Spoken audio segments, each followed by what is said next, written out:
Haleluya, puji Tuhan. Kembali lagi pada malam hari ini kita akan belajar kebenaran firman Tuhan.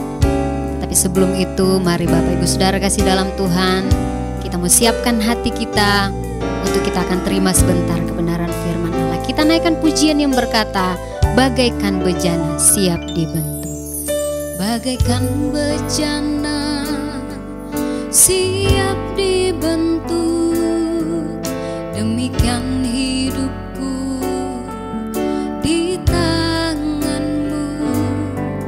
Dengan urapan kuasa rohmu, ku dibaharui selalu.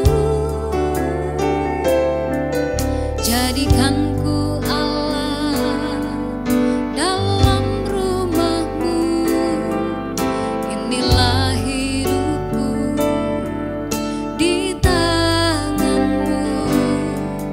Bentuklah seturut kehendakmu, pakailah sesuai rencanamu.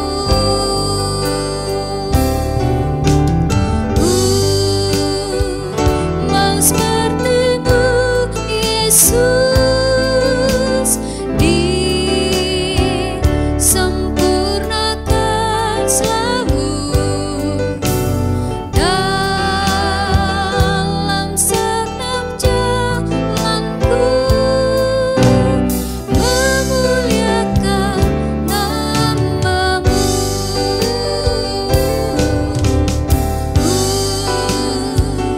Mau sepertimu Yesus, disempurnakan selalu dalam setiap jalanku, memuliakan namamu.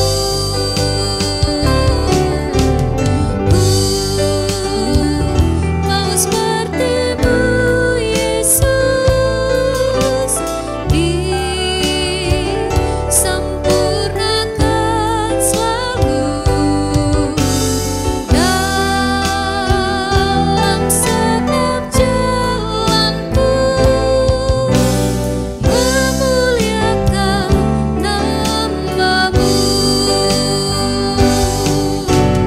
Dalam setiap jalanku, memuliakan namamu.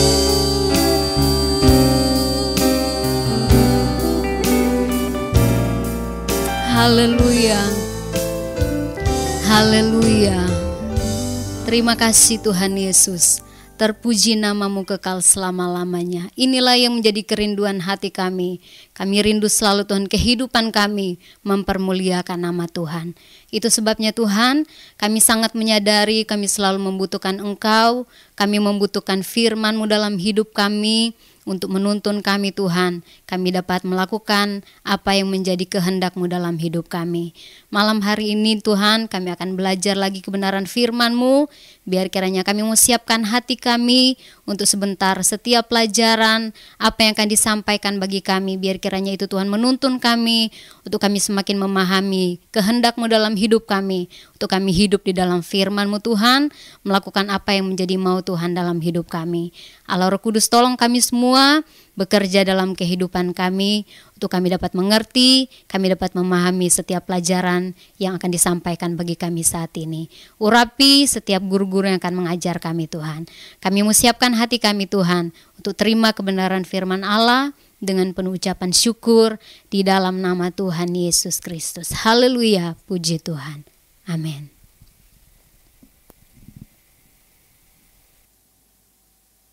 Haleluya. Dengan kemurahan Tuhan kita dapat berjumpa kembali dan mengikuti pelajaran Alkitab Berea secara online.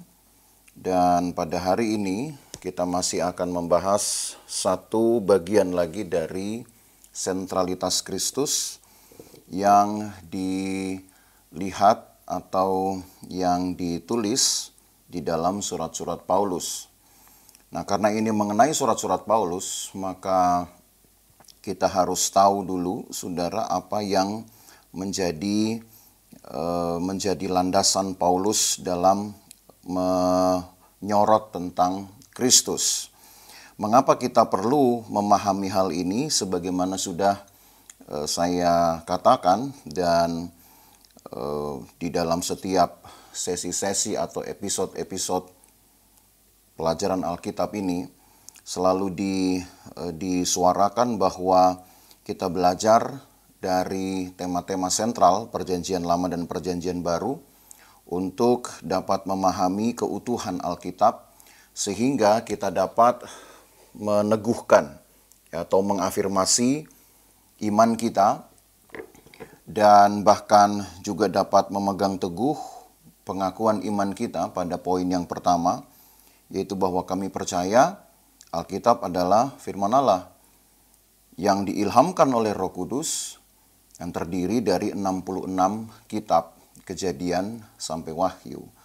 Dan karena hanya 66 kitab yang kita yakini, yang kita pegang sebagai landasan iman, sebagaimana juga ke-66 kitab ini adalah kitab yang terkanon, yang hadir bagi kita, yang kita pegang, maka kita harus tahu banyak semua berita yang saling berkesinambungan dan bagikan satu puzzle yang begitu dirangkai, saudara akan mengungkapkan isi hati Tuhan.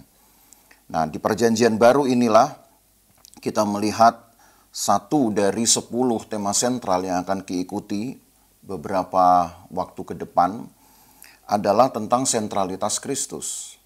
Dan sentralitas Kristus ini pun kita sudah lihat pada Senin yang lalu dari sudut pandang Injil. Dan hari ini khusus untuk tulisan-tulisan Paulus, karena tulisan Paulus lah yang pada akhirnya memberikan kepada kita pemahaman yang sangat lengkap sekali tentang Kristus, atau yang kemudian dikenal di dalam dunia ilmu pembelajaran dengan kata kristologi. Nah, kita harus melihat dulu landasan dari pandangan Paulus ini, pemahaman Paulus ini, sebagaimana ditulis di dalam kitab Roma pasal 1.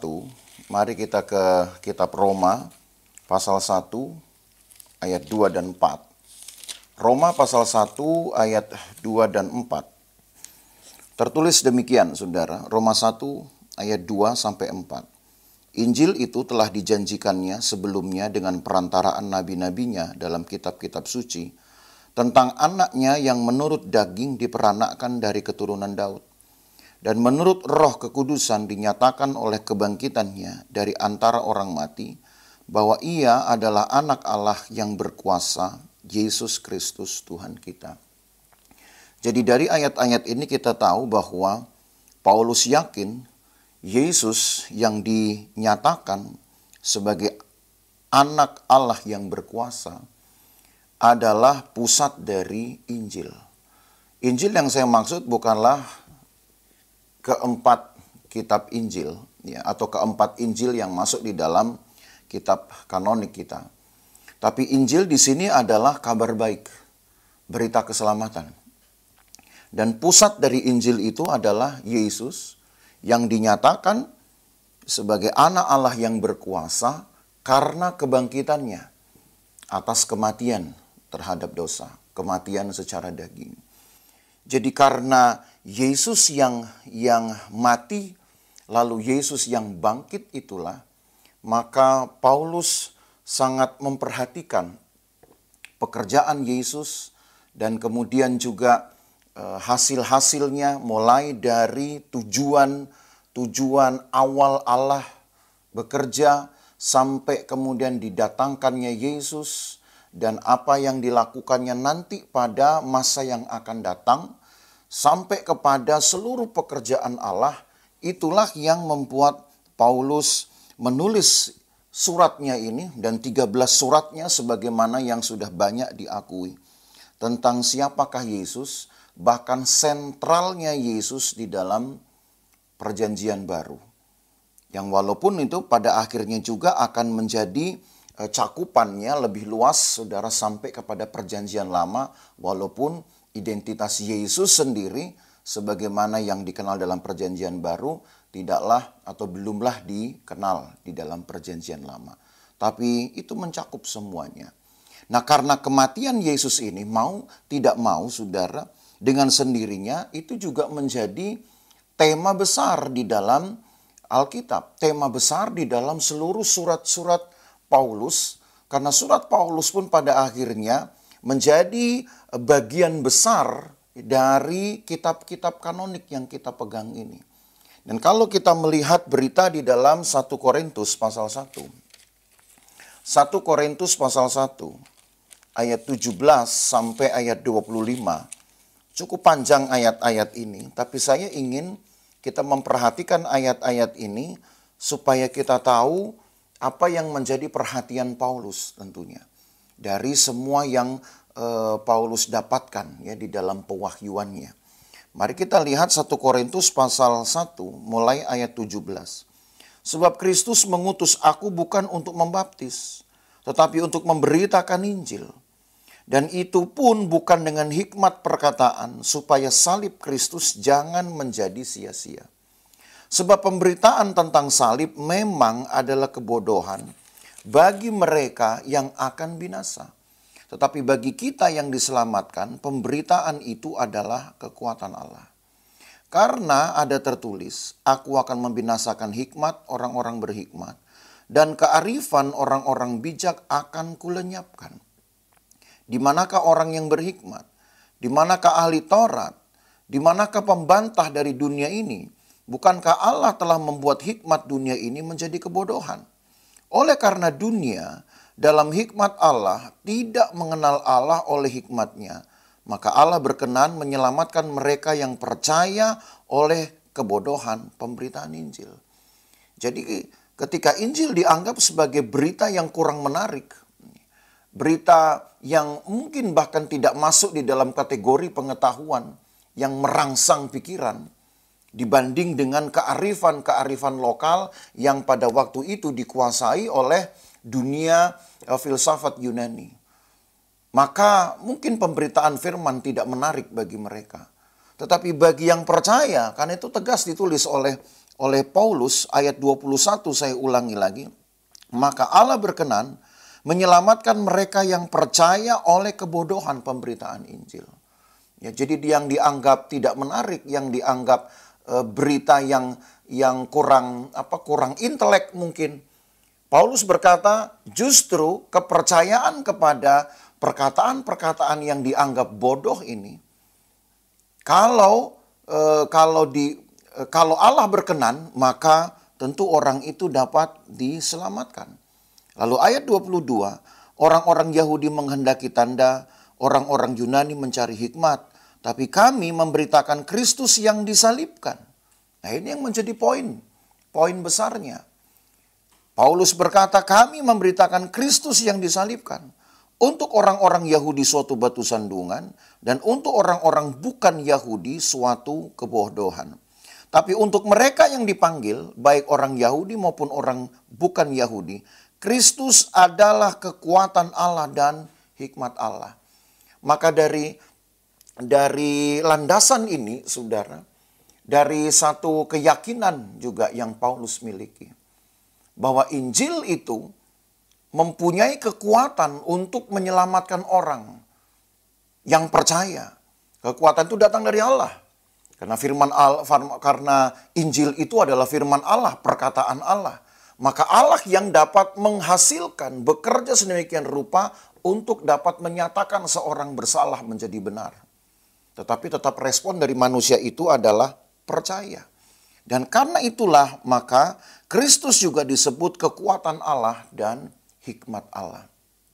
Jadi Bapak Ibu Saudara bisa bayangkan bahwa tulisan-tulisan ini yang awalnya juga ditulis oleh Paulus sendiri, karena Paulus mendapatkan pengilhaman juga dari Tuhan.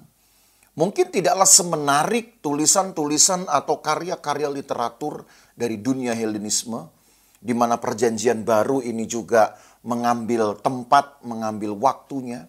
mungkin tidak semenarik literatur mereka. Tetapi yang Paulus tulis bukan dengan gaya bahasa menarik juga. Walaupun dia adalah orang berpengetahuan. Tetapi karena dia menulis itu dengan satu keyakinan bahwa di dalam tulisan itu ada kekuatan Allah yang dapat menghasilkan sesuatu. Dan itu yang harus diangkat kemudian oleh Paulus. Paulus mendapat pengilhaman, tapi itu juga yang ditekankan pada akhirnya menjadi keutuhan beritanya. Nah itu sebabnya kita melihat saudara beberapa hal saja. Walaupun memang tidak dapat kita melihat semua dari tulisan Paulus ini, tetapi dari beberapa ayat yang bisa kita kumpulkan dalam tulisan-tulisan yang boleh dikatakan mempunyai isi yang cukup padat tentang pelajaran mengenai Yesus ini, khususnya kepada orang-orang bukan Yahudi. Walaupun Injil ini juga dapat saja dibaca oleh orang Yahudi, karena di dalam Kisah Para Rasul, saudara pun dapat mendapati beberapa ayat yang mengungkapkan fakta bahwa ketika Paulus memulai pelayanannya ke bangsa-bangsa lain di luar bangsa Yahudi, dia tetap memulai itu dari sinagog-sinagog. Jadi bisa saja saudara untuk sekian kesempatan dalam beberapa hari sebelum dia berangkat keluar untuk menginjili bangsa-bangsa non-Yahudi, dia pun berkesempatan untuk membawakan satu pengajaran tentu dari Torah. Karena orang Yahudi hanya memahami Torah. Jadi artinya Injil ini walaupun memang ditulis untuk bangsa-bangsa bukan Yahudi, tetapi tetap saja pada akhirnya orang-orang Yahudi pun bisa saja turut membacanya. Itu sebabnya dua bangsa ini secara silih berganti menjadi perhatiannya. Nanti kita tuh akan melihat ayat-ayatnya, saudara. Dan apa yang ingin diungkap oleh Paulus lewat surat-suratnya ini? Yang pertama, bahwa Kristus itu adalah korban Paskah bagi kita. Sebab Paulus adalah seorang yang memahami perjanjian lama. Dan bahwa karya penyelamatan Allah juga sudah dimulai di dalam perjanjian lama. Dan walaupun kita tidak akan melihat saudara perjanjian lama itu secara lebih rinci karena toh kita sudah melihat di dalam episode-episode yang lalu. Tetapi saya hanya ingin menekankan saja satu bagian di dalam perjanjian lama. Bahwa tiap-tiap hari raya Paskah, hari yang pada akhirnya menjadi peringatan bagi diloloskannya maut di dalam lingkungan orang Israel. Dan dalam satu waktu yang Allah sudah tentukan di dalam kehendaknya, maka korban Paskah yang selama beberapa waktu di dalam periode perjanjian lama dilakukan secara rutin oleh orang Israel dengan menggunakan korban domba, maka pada waktu tertentu, pada waktunya Allah, domba Paskah itu kemudian diganti oleh Yesus sendiri yang disebut juga di dalam surat Paulus, walaupun Paulus sudah menulis itu jauh tahun setelah Yesus naik ke sorga, sebagai korban Paskah. Mari kita lihat di dalam 1 Korintus pasal yang kelima. Karena Paulus mendasari keyakinannya bahwa Injil itu adalah berita sukacita tentang Yesus, tadi sudah kita baca, yang dinyatakan sebagai anak Allah yang berkuasa karena kebangkitannya. Kebangkitan atas kematian tentu. Nah, apa yang dikerjakan dalam kematiannya itulah saudara, di dalam 1 Korintus pasal 5 ayat yang ke-7 berkata begini. Buanglah ragi yang lama itu, supaya kamu menjadi adonan yang baru, sebab kamu memang tidak beragi. Sebab anak domba Paskah kita juga telah disembelih, yaitu Kristus. Saudara, baca ulang kalimat ini. Secara luar biasa Paulus dapat menyeberangkan bahkan satu tema di dalam perjanjian lama itu tentang korban. Yaitu Anak domba Paskah kita juga telah disembelih, yaitu Kristus. Karena itu marilah kita berpesta bukan dengan ragi yang lama, bukan pula dengan ragi keburukan dan kejahatan, tapi dengan roti yang tidak beragi, yaitu kemurnian dan kebenaran. Apa yang dulu dalam perjanjian lama dilakukan, saudara, dari tahun ke tahun, walaupun dengan domba Paskah yang sudah dijaga, dirawat kesehatannya, sudah dipelihara begitu rupa, karena sesuai aturan Taurat dia harus dikurung 4 hari untuk selalu dikontrol agar ketika dipersembahkan dia tidak dalam kondisi yang jelek, dia tetap ada dalam kondisi yang baik. Tetap saja, walaupun sudah dijaga sedemikian rupa, bangsa ini tidak juga dinyatakan benar atau menjadi orang benar. Oleh karena kelakuan mereka memang tetap tidak benar. Karena domba itu sendiri tidak dapat membenarkan.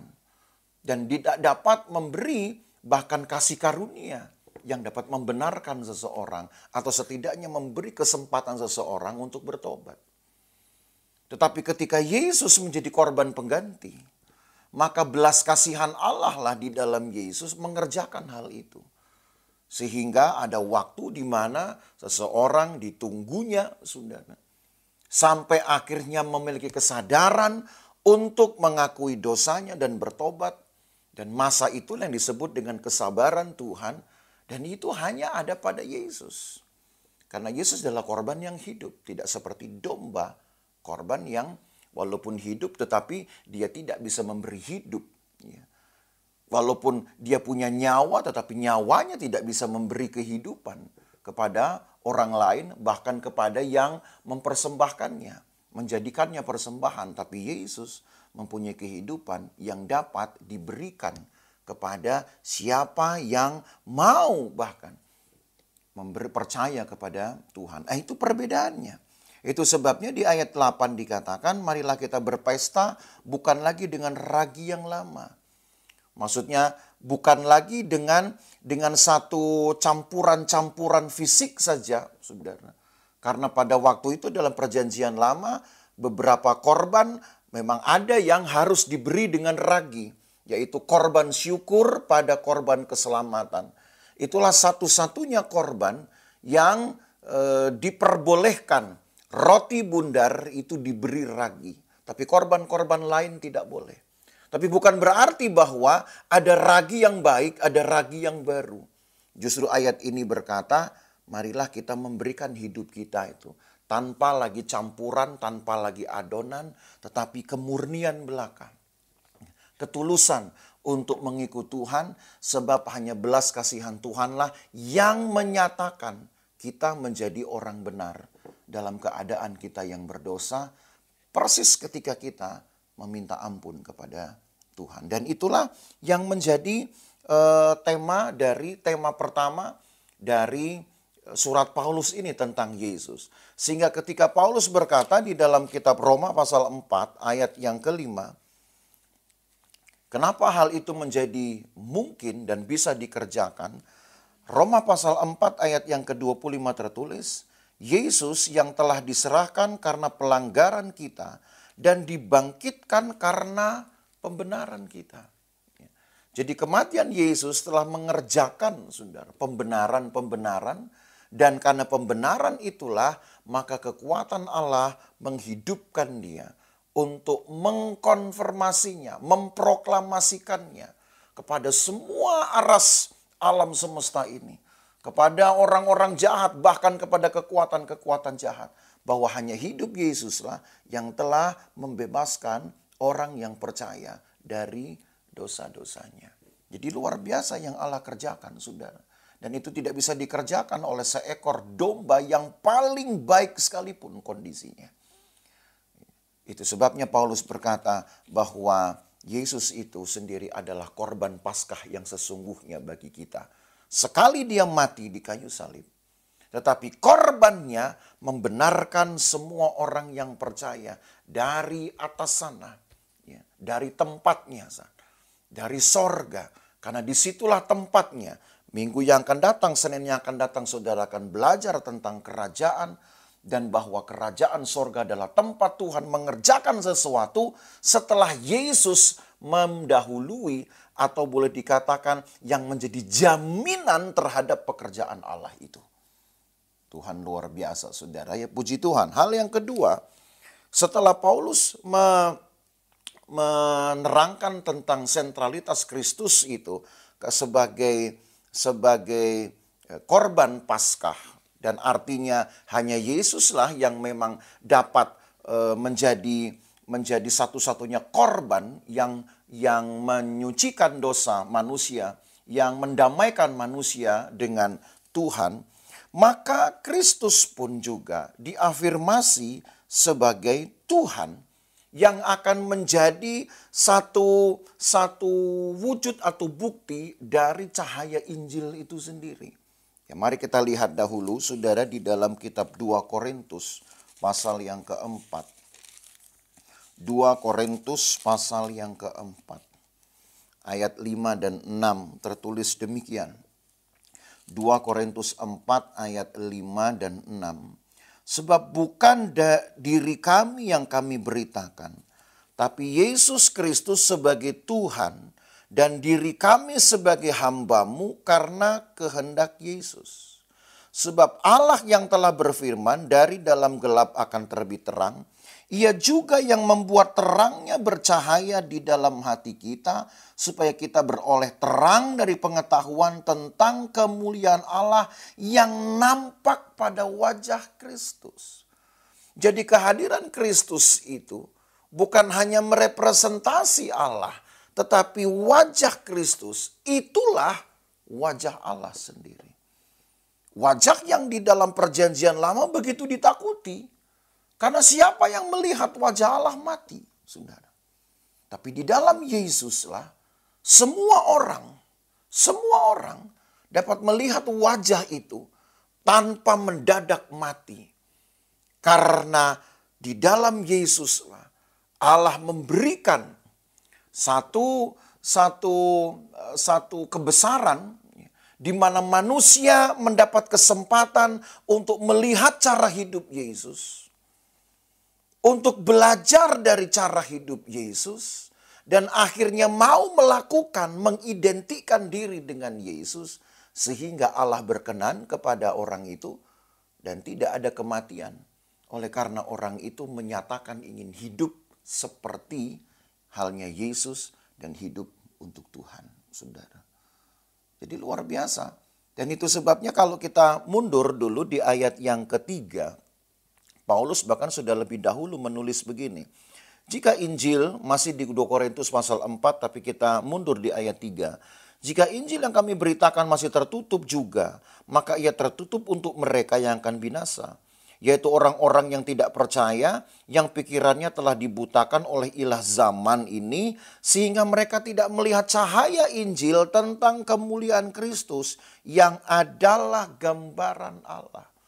Jadi Injil kita ini, karena Injil ini perkataan Tuhan sendiri, perkataan Yesus, juga menyatakan kemuliaan Allah.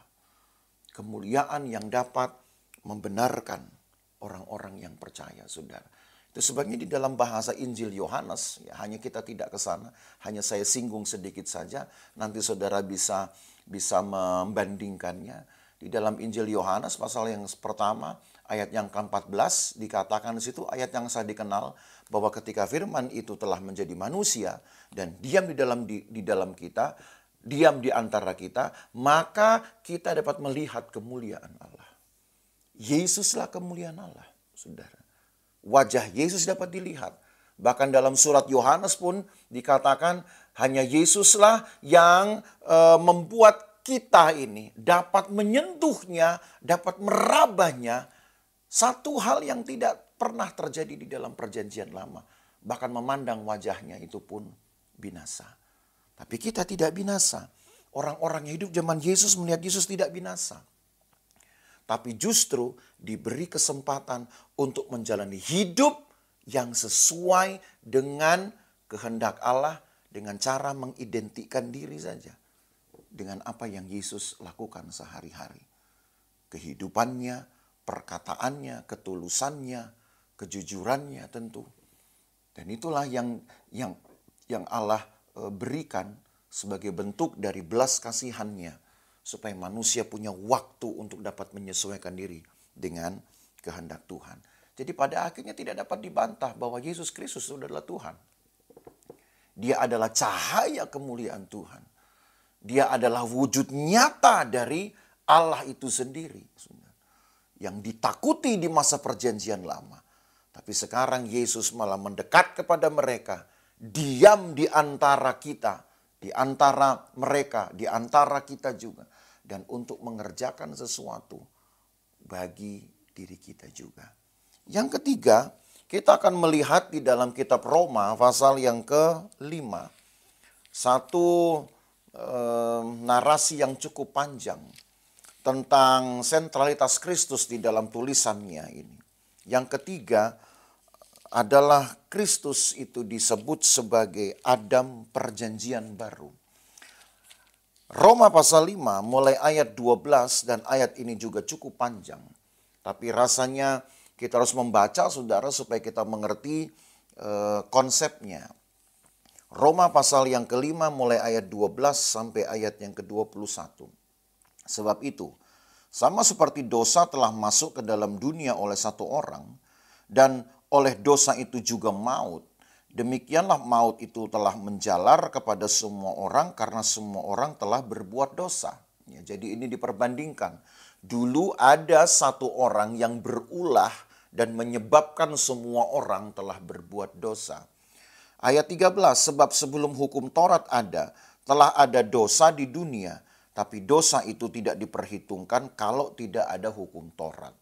Walaupun sudah ada akibat yang besar, akibat yang global, yang menyeluruh dari perbuatan satu orang yang berdosa yaitu Adam. Tetapi dosa itu tidak dapat dihitung atau tidak dapat terkonfirm sebagai dosa kalau seseorang belum tahu bahwa dosa itu adalah perbuatan keji, adalah perbuatan yang jahat di mata Tuhan. Harus ada satu tulisan, yaitu hukum Allah, yaitu hukum Taurat, yang memberitahu bahwa perbuatan-perbuatan yang selama ini orang Israel lakukan, yang mungkin tadinya mereka pikir perbuatan biasa, perbuatan yang umum, ternyata itu adalah perbuatan dosa karena Allah tidak menyukainya. Dan itu harus ada tulisan seperti itu. Jadi hukum Tauratlah yang memberitahu kepada manusia bahwa apa yang pernah dilakukan oleh Adam itu adalah sebuah dosa. Dan akibat-akibatnya kemudian juga adalah dosa. Itu harus diberitahu. Jadi dosa dihitung di sana. Ketika manusia tahu bahwa perbuatan yang tidak menyenangkan Tuhan itu adalah dosa, itu harus dihitung dulu, harus dimulai dulu dengan pengetahuan. Dan pengetahuan itu adalah hukum Taurat. Nah, baru kemudian ayat yang ke-14. Sungguh pun demikian, maut telah berkuasa dari zaman Adam sampai kepada zaman Musa, juga atas mereka yang tidak berbuat dosa dengan cara yang sama seperti yang telah dibuat oleh Adam, yang adalah gambaran dia yang akan datang. Jadi walaupun dosa belum terkonfirm sebagai dosa, tapi tetap saja maut sudah bekerja. Jadi maut sudah bekerja, karena bagaimanapun juga saudara, upah dosa adalah maut. Tetapi dihitungnya dosa itu di dalam kesadaran manusia adalah ketika manusia mendapatkan pengetahuan melalui hukum Taurat. Tapi maut sudah bekerja, maka pekerjaan Allah yang kemudian disebut tadi sampai kepada dia yang disebut dengan gambaran dari yang akan datang. Dan itu tentu bukan lagi Adam yang ada di kitab Kejadian, saudara. Pasti akan ada sosok yang baru yang disebut, yang mungkin dalam hal tertentu akan disebut sama walaupun tidak identik. Tapi nanti kita lihat dalam hal apa samanya itu, saudara. Dan itu menunjuk kepada sosok yang lain, itu juga akan membuat pekerjaan yang sama seperti yang Adam lakukan. Satu perbuatan salah Adam. Dosa masuk ke dalam dunia dan maut bekerja juga. Walaupun toh kesadaran manusia akan dosa, itu menunggu hukum Taurat ada. Tapi maut sudah bekerja lebih dahulu. Dan Allah bekerja bukan hanya dihitung ketika kesadaran manusia sudah ada. Justru kepada semua manusia yang sudah berbuat dosa. Apa yang sudah dilakukan, akibat yang sudah dilakukan, itulah nanti saudara yang akan diperbandingkan dengan hasil pekerjaan satu sosok yang baru itu. Dan kemudian kita baca di ayat 15, tetapi karunia Allah tidaklah sama dengan pelanggaran Adam. Sebab jika karena pelanggaran satu orang semua orang telah jatuh di dalam kuasa maut, jauh lebih besar lagi kasih karunia Allah dan karunia-Nya yang dilimpahkannya atas semua orang karena satu orang, yaitu Yesus Kristus. Nah, inilah sosok baru yang kemudian disebut sebagai Adam perjanjian baru sesuai dengan ayat sebelumnya. Sampai datangnya Dia yang adalah gambaran Allah. Mengapa disebut kemudian Adam perjanjian baru? Karena dilihat membawa pekerjaan dengan sifatnya yang sama. Sifat pekerjaannya. Yaitu, kalau Adam telah melahirkan perbuatan dosa yang memberi efek besar kepada dunia, kepada manusia, sampai kepada zaman Yesus, bahkan sampai hari ini juga. Dosa-dosa perbuatan itu, saudara, itu toh terwariskan juga dari apa yang Adam lakukan, perbuatan yang dilarang Tuhan. Satu perbuatan salah Adam telah mendatangkan dosa bagi dunia ini. Maka yang disebut dengan prinsip yang sama itu adalah hasil pekerjaan. Yesus juga telah melakukan satu pekerjaan kebenaran dan telah mengakibatkan atau menyebabkan pembenaran bagi banyak orang.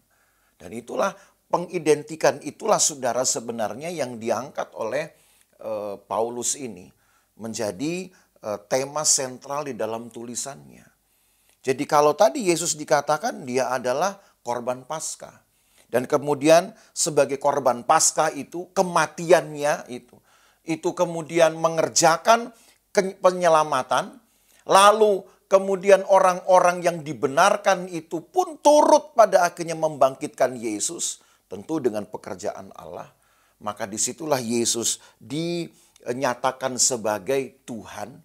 Maka di dalam ayat ini semakin dikonfirmasi bahwa Kristus telah menyebabkan satu hasil pekerjaan yang luar biasa efeknya. Sama seperti Adam menyebabkan dosa yang begitu luas sampai bahkan maut sudah mengurung dunia ini. Maka Yesus juga melakukan hal yang sama. Satu perbuatan tetapi dapat mengurung dunia ini di dalam kasih karunia. Bahkan orang-orang yang menerimanya, orang-orang yang percaya akan menerima hidupnya. Nah, Bapak Ibu Saudara, apalagi sekarang yang bisa kita bisa kita katakan tentang Yesus ini, kecuali hanya Dialah sebenarnya dan Dialah satu-satunya juga Allah yang di dalam perjanjian lama dinanti. Allah yang di dalam perjanjian lama diteriaki oleh orang-orang Israel. Diharapkan kedatangannya dan wujudnya.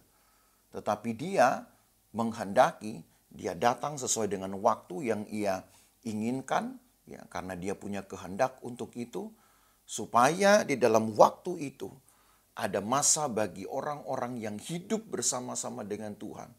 Walaupun kita sekarang mungkin tidak lagi hidup bersama-sama dengan Yesus karena kita tidak hidup di zaman Yesus. Tapi kita tahu banyak, belajar banyak, khususnya dari tulisan Paulus ini. Tentang apa yang ia bisa kerjakan, saudara. Kalau satu orang saja bisa menyebabkan satu efek yang sangat besar.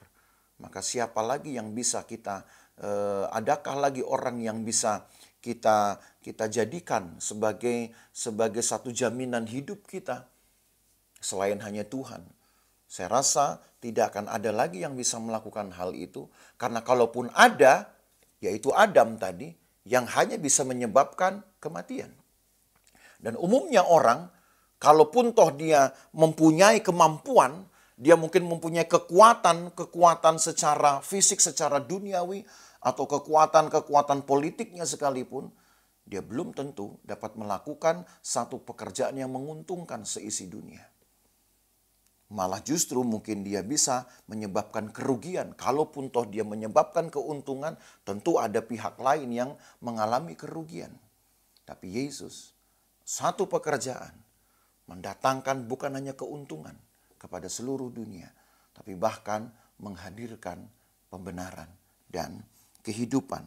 Nah, tentu saja saudara, perlu ada respon. Karena tidak mungkin Yesus datang dengan belas kasihan begitu rupa, mengerjakan sesuatu walaupun kasih karunia-Nya memang disebut sebagai pemberian yang cuma-cuma.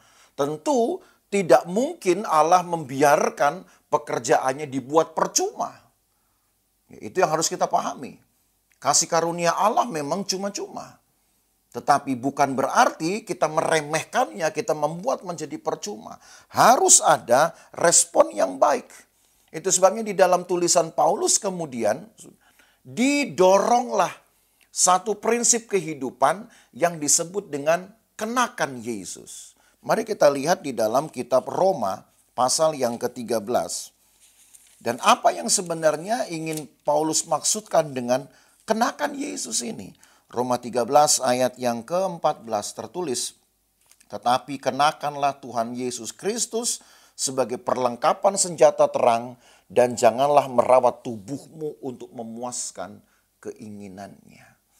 Kenakanlah Yesus Kristus sebagai perlengkapan senjata terang.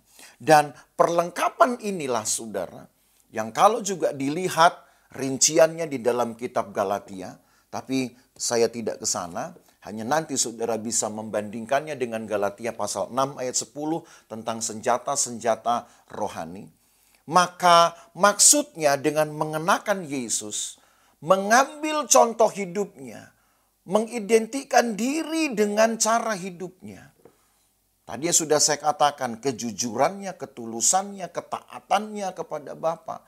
Dan kalau itu kita lakukan saudara, maka kita akan disebut sebagai manusia baru. Yang lama sudah berlalu. Karena yang lama itu datang terwariskan dari dosa Adam. Memberontak, melanggar, mau menang sendiri. Susah diatur. Dan itu dideskripsi juga bahkan secara jelas di dalam kitab Timotius. Kalau kita baca seluruhnya tentu tidak akan cukup waktu. Tapi saya yakin saudara akan punya banyak waktu nanti setelah melihat tayangan ini untuk membaca ayat-ayat itu yang lain, sehingga kita mendapatkan satu peneguhan terhadap pengetahuan kita dan iman kita tentang apa yang Yesus kerjakan. Jadi dengan mengenakan Yesus, mengidentikan diri dengan kehidupan Yesus, apa yang Yesus lakukan. Dari mana kita tahu? Baca saja Injil. Pada kita ada Injil. Ya, disitulah kita bisa melihat hari-hari Yesus. Di dalam kehidupannya sebagai Kristus, sebagai yang diurapi, sebagai juru selamat sejak dia dibaptis. Diceritakanlah di sana hari-harinya, aktivitas-aktivitasnya. Kita belajar. Apa yang dikatakannya, apa yang diperbuatnya, saudara. Dan kita belajar itu, maka itu sudah menunjukkan ada satu keinginan untuk merubah hidup, merubah kebiasaan. Nanti Allah yang akan menyatakannya. Melihat kesungguhan kita, Allah yang akan menyatakannya, kita menjadi manusia yang baru. Itu pekerjaan Allah secara rahasia, saudara. Itu sebabnya di dalam Injil Yohanes juga dituliskan ketika Yesus berdialog dengan Nikodemus. Bahwa seseorang bisa disebut lahir baru kalau dilahirkan dari air dan roh. Itu artinya pekerjaan rahasia Allah. Tidak bisa hanya dikerjakan secara simbolik. Simbolik itu namanya juga simbolik, saudara. Hanya untuk menyatakan saja bahwa kita sudah melakukannya secara fisik. Tapi pekerjaan Allah terjadi secara rohani. Dan itu hanya dengan percaya saja. Secara simbolik kita bisa melakukannya. Tapi kalau tanpa percaya, maka hal-hal yang simbolik itu pun menjadi nol nilainya. Jadi ketika kita melakukan atau mengidentikan hidup kita seperti Yesus, maka percayalah Allah pun secara rahasia bekerja untuk menjadikan kita manusia baru, dan manusia baru ini akan terus saudara secara berkesinambungan. Progres dia akan mengarahkan nanti kepada satu keadaan sesuai dengan tujuan akhir dari pekerjaan Allah yang disebut dengan manusia sempurna. Mari kita lihat di dalam kitab Efesus pasal 3. Apalagi yang disebut dengan manusia sempurna ini. Walaupun kata-kata itu manusia sempurna memang tidak tertulis secara literal, tetapi kita bisa menangkap maknanya dari tulisan Paulus ini. Efesus pasal 4 mulai ayat yang ke-13, dari ayat 12 mungkin kita baca saudara, untuk memperlengkapi orang-orang kudus bagi pekerjaan pelayanan, bagi pembangunan tubuh Kristus, sampai kita semua telah mencapai kesatuan iman dan pengetahuan yang benar tentang anak Allah, kedewasaan penuh dan tingkat pertumbuhan yang sesuai dengan kepenuhan Kristus. Sehingga kita bukan lagi anak-anak yang diombang-ambingkan oleh rupa-rupa angin pengajaran, oleh permainan palsu manusia dalam kelicikan mereka yang menyesatkan, tetapi dengan teguh berpegang kepada kebenaran, di dalam kasih kita bertumbuh di dalam segala hal ke arah Dia, Kristus yang adalah kepala. Jadi ini yang disebut dengan manusia yang sempurna itu, saudara. Artinya bahwa semua yang diharapkan, dirindukan oleh Tuhan, yaitu satu keadaan di mana manusia dapat mengenal Allah secara sempurna, mempunyai pengetahuan yang benar tentang anak Allah, dewasa, dan arti kedewasaan penuh artinya betul-betul menjadi orang yang dewasa, orang yang tahu memikirkan resiko-resiko, orang yang bertanggung jawab terhadap hidupnya. Itu yang sebetulnya disebut dengan kedewasaan yang penuh. Bukan hanya dewasa usia, tapi dewasa pemikiran, dewasa hati, dewasa kesadaran, saudara. Sehingga tahu betul resiko dan tidak ingin melakukan hal yang buruk. Pendeknya menjadi orang yang bertanggung jawab, menjadi orang yang dapat diteladani dalam perkataan, di dalam perbuatan. Itu yang disebut dengan kedewasaan. Dan kedewasaan itu rupanya datang bukan karena kita sudah dipenuhi atau sudah syarat dengan ilmu, tetapi karena kita juga tahu banyak tentang firman Tuhan. Dalam firman Tuhanlah kita bisa mengetahui betul apa yang Allah kerjakan, dan bukankah apa yang Tuhan kerjakan itu juga menggambarkan kedewasaannya. Bapak Ibu Saudara bayangkan, Yesus berumur 12 tahun saja sudah dapat bersoal jawab dengan para alim ulama. Sudah dapat menafsirkan pekerjaan atau ya sebutlah itu pekerjaan atau kemampuan lebih tepatnya yang rata-rata belum dimiliki oleh anak-anak berusia 12 tahun. Ya, apalagi di kalangan orang Yahudi. Ada satu sistematika belajar atau jenjang belajar mereka yang mengukur bahwa untuk usia 12 tahun seorang anak pada usia itu belum dapat menafsirkan ayat-ayat suci. Tapi Yesus sudah bisa melakukannya. Mengapa? Bukan karena dia Allah saja saudara, tetapi ada masa tenang yang tidak diangkat di dalam Alkitab. Dari masa-masa tertentu itu, ya masa kecil Yesus maupun juga dari masa 12 tahun sampai usia 30 tahunnya, yang menunjukkan yang bisa saja saudara membawa kita kepada perenungan bahwa Yesus pun melakukan atau menjalani kehidupannya itu untuk memenuhi diri, melayakkan diri sebagai orang yang dewasa, bertanggung jawab pada akhirnya, tahu Taurat. Dia pasti juga mengikuti orang tuanya untuk melakukan semua hal yang dituntut oleh Taurat. 1 tahun 3 kali dia pasti juga akan pergi ke Yerusalem untuk merayakan masa raya yang wajib, saudara, yaitu Paskah, Pentakosta, dan Pondok Daun, dan tentu hal-hal lain. dia persiapkan juga dirinya begitu rupa. Bukan karena dia Allah saja, tapi sebagai manusia, persis seperti yang Paulus tulis bahwa dia pun taat sampai mati. Maka ketaatan itu bukan hanya diperlihatkan ketika dia dibaptis. Tentu ketaatan itu sudah diperlihatkannya sejak masa kecilnya, sejak dia tahu usia sekolah, dia sudah bisa mengenal, sudah bisa menggunakan kesadarannya, walaupun tidak disorot oleh Alkitab. Tapi Yesus sebagai manusia yang disebut taat sampai mati kayu salib, itu menunjukkan ketaatan dalam seluruh waktu hidupnya. Baik ketika dia belum menjadi seorang Mesias. Dan ketika dia menjadi seorang yang diurapi, dia masih muda, saudara. Karena Yesus berumur 30 tahun ketika dibaptis. Dan dia melayani hanya 3 tahun setengah. Maka kita bisa asumsikan Yesus melayani masih di usia muda, mati di usia muda. Dia masih berada di usia 30 sampai 33 atau 34. Tentu bukan kalau sekarang mungkin ya bukan taruhlah itu sudah cukup matang, seseorang sudah bisa mendapatkan gelar tinggi ya.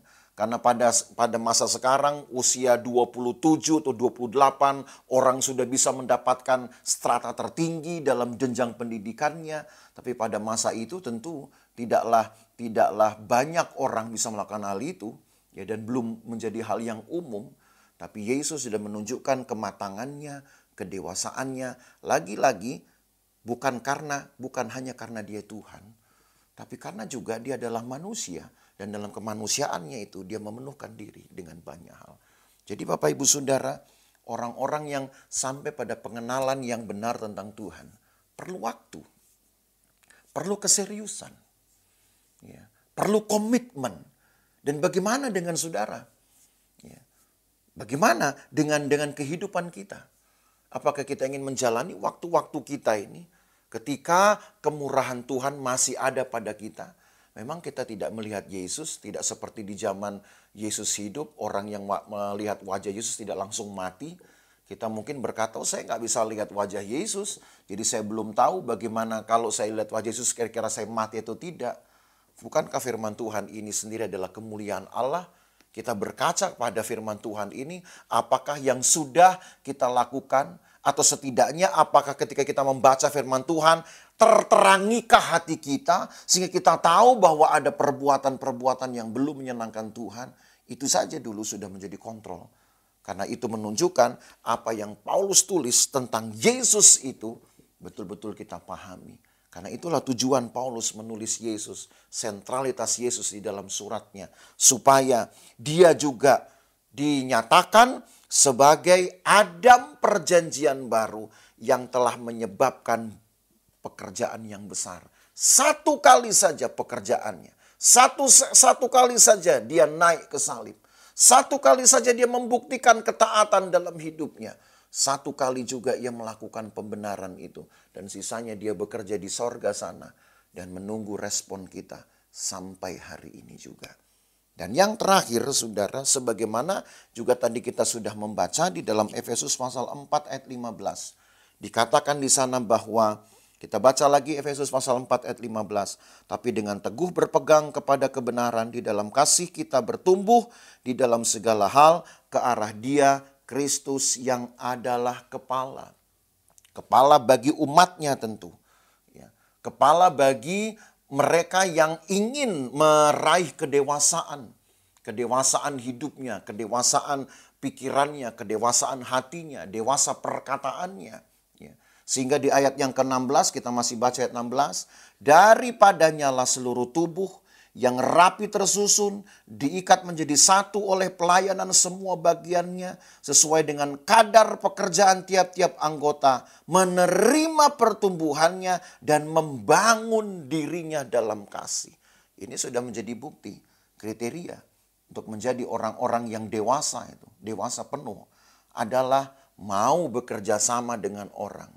Dan tidak tersinggung ketika kita mungkin merasa atau terlihat merasa kurang dengan yang lain. Justru ayat ini berkata diikat menjadi satu di dalam pelayanan, bagian-bagian pelayanannya sesuai dengan kadarnya. Ada yang kurang, ada yang mungkin lebih, atau ada yang sekedar cukup. Cukup banyak tahu, cukup pengalaman, ada yang sangat pengalaman, ada yang belum pengalaman. Tetapi yang berpengalaman tidak merasa hebat, yang belum berpengalaman tidak merasa rendah diri, itu saja sudah menunjukkan kematangan-kematangan. Kedewasaan-kedewasaan. Sudah. Dan kalau salah satu saja kemudian mencoba untuk melepaskan ikatan itu, maka itu sudah menunjukkan dia sulit untuk menjadi manusia baru. Dia belum bisa menjadi manusia baru.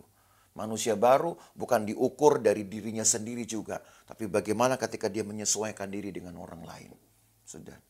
Dan di dalam kesemuanya itu, Kristuslah kepala. Kalau kita keluar dari ikatan itu, kita merasa tidak nyaman karena mungkin kita merasa dirugikan, atau kita mungkin merasa lebih mampu dari yang lain. Kita keluar dari ikatan itu berarti kita keluar dari sang kepala. Karena kepala itulah yang akan menjaga ikatan-ikatan itu, saudara, kesatuan itu. Keluar melepaskan diri dari ikatan, berarti kita menyerahkan hidup kita untuk dikuasai oleh kepala yang lain.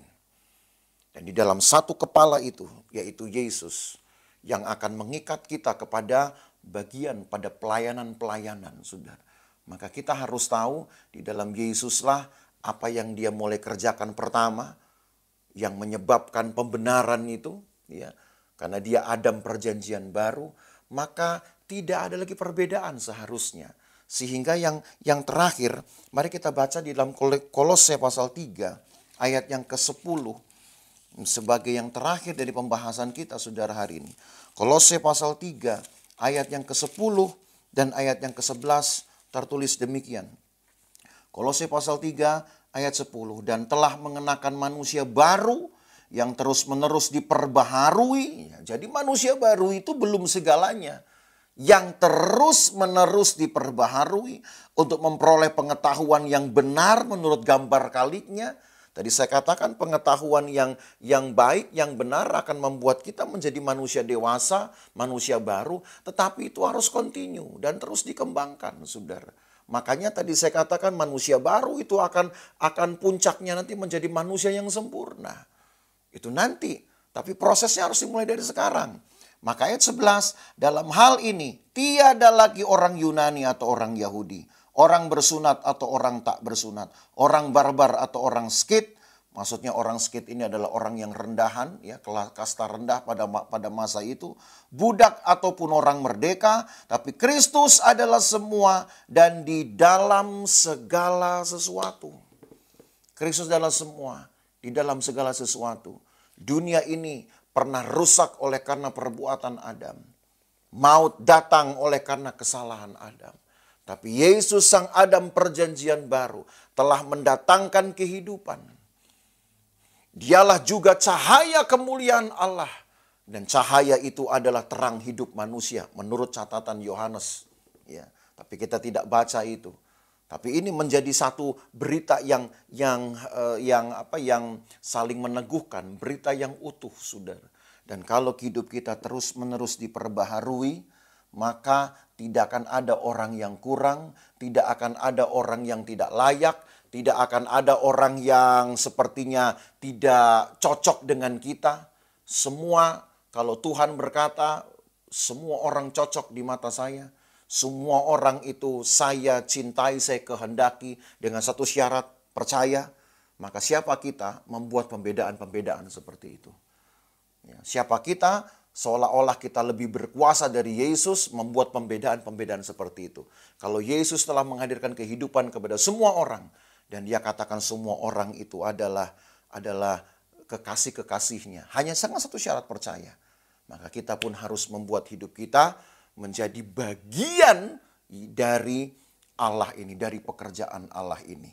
Maka hidup kita akan selalu menyenangkan Tuhan. Tuhan memberkati kita dan kita akan berdoa, saudara. Mari kita tunduk kepala. Terima kasih Tuhan Yesus untuk waktu yang baik Kami dapat belajar lagi dari firman Tuhan. Kami dapat belajar dari tema-tema sentral perjanjian baru. Dan kami sudah belajar Yesus di dalam tulisan Paulus ini adalah Yesus yang sudah diafirmasi sebagai satu-satunya penyelamat, juru selamat yang menghadirkan kehidupan di dalam dunia ini dan dalam hati kami. Yang tadinya kami adalah musuh Allah karena dosa. Tapi sekarang karena Yesus kami telah menjadi sahabat Allah karena iman kami. Karena keinginan kami untuk hidup benar. Lewat Yesus kami sudah menjadi sekutu Allah. Maka Tuhan kiranya hidupkanlah firman Tuhan di dalam hati kami. Sehingga kami dari hari ini sampai seterusnya selalu rindu untuk membaharui diri kami. Mulai dengan mengenakan Yesus dalam hidup kami, mengidentikan diri dengan semua perilaku Yesus, kebiasaan Yesus, dan terus mempertahankannya dalam hidup kami seumur hidup kami. Dan itulah artinya kami membaharui diri kami menjadi manusia baru. Maka kelak kami akan menjadi manusia sempurna ya Tuhan. Gereja sempurna yang layak bersanding dengan Engkau. Hidup bersama-sama dengan Engkau di dalam duniamu, di dalam tempatmu yang tanpa batasan waktu. Tuhan berkati kami semua, berkati umat-Mu. Tuhan beserta dengan kami dari hari ke hari dan pelihara kami dari yang jahat. Kami berdoa mengucap syukur dalam nama Tuhan Yesus Kristus. Haleluya. Amin.